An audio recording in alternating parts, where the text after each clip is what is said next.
monde. Oui, Alpha Mamadou, sur la question. Bon, toujours... Pourquoi on n'arrive pas jusqu'ici à savoir où se situe effectivement le mal? C'est parce qu'on n'en a pas envie, c'est aussi simple que ça, sinon il ne peut pas y avoir assez d'incendies et que dans l'ensemble de ces incendies-là, qu'on ne puisse pas avoir la chance, si on a de la volonté et du courage, de ne pas pouvoir savoir qu'est-ce qui s'est passé.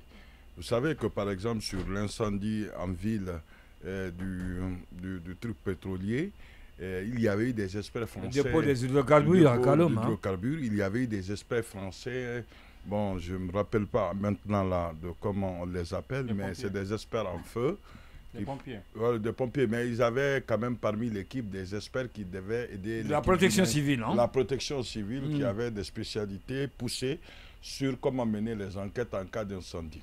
Donc ça n'a servi à rien. Et ce qui est sûr aussi, qu'est-ce qui n'a pas aussi servi à quelque chose, c'est de savoir que l'ensemble des choses qui ont été collectées pour aider les gens, de la même manière qu'on s'inquiète comment on n'a pas pu mener quelque chose, on ne sait pas tout ce qui a été collecté, quel est le sort. Il n'y a pas de compte-rendu pour mettre fin. Aujourd'hui, en tout cas, ce qui est sûr, à un moment, vous vous rappelez en ville que les victimes à côté avaient pris la route pour dire attention, l'aide qui nous avait été promise n'a pas été faite. Et qu'est-ce qui s'est passé? On avait mis des marmites sur toutes les routes. Bon, heureusement, là, en ce moment, les forces de l'ordre avaient géré ça de façon très intelligente. Je m'en réjouis puisque c'est rare qu'ils agissent de cette façon. Et de l'autre côté, lorsqu'il y a incendie, et ça a été dit aussi à Amdallah, bon, selon certaines sources, je ne sais pas si elles sont fiables, qu'il n'y avait même pas une connexion d'électricité à l'intérieur. Non, il n'y en avait pas. Oui, les gens l'ont dit. Il n'y en a pas. Peut-être que, je ne sais pas, moi, ça m'étonne pourquoi il ne peut pas avoir de la connexion d'électricité. Mais s'il n'y en avait pas, ça veut dire que c'est quelqu'un peut-être qui, sciemment, aurait mis le feu peut-être pour justifier des vols, masquer des situations. Puisque vous savez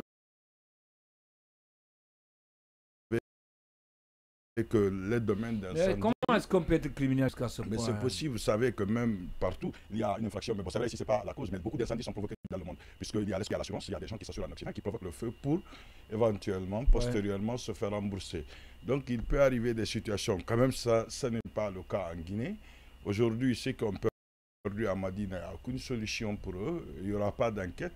Et peut-être qu'ils sont préparés à ça aussi. Parce qu'ils savent, et ça ne va pas trop les déranger pour dire, quand ils sont quelque chose, ils connaissent chaque fois en sortant, puisque le responsable qui pourrait être directement indexé, puisque ce que vous parlez tout à l'heure d'une responsabilité indirecte, c'est compliqué même d'envisager une responsabilité directe alors qu'elle serait même directe à travers les déchets. Le courant n'est pas fait pour chaque seconde partir et revenir. Bien sûr. Même si les installations sont correctes. Normalement, même dans les pays où il y a le sérieux, l'affaire de Singapore et de ça a été 6 fois, 7 fois. Voilà, donc c'est plusieurs fois, ça peut altérer la qualité des fils qui étaient bons au moment même de les avoir installés. Donc on comprend que le courant devait faire un effort pour localiser les jeunes et donner le courant et ne pas avoir des coupures de façon. Et ça, c'est que l'ADG ne contrôle pas le plus, c'est comment le courant va et revient. Ça, ils n'ont pas cette maîtrise. Hein. La seule chose qu'ils ne pourront jamais résoudre, on aura le courant, mais ils ne pourront jamais résoudre cette situation.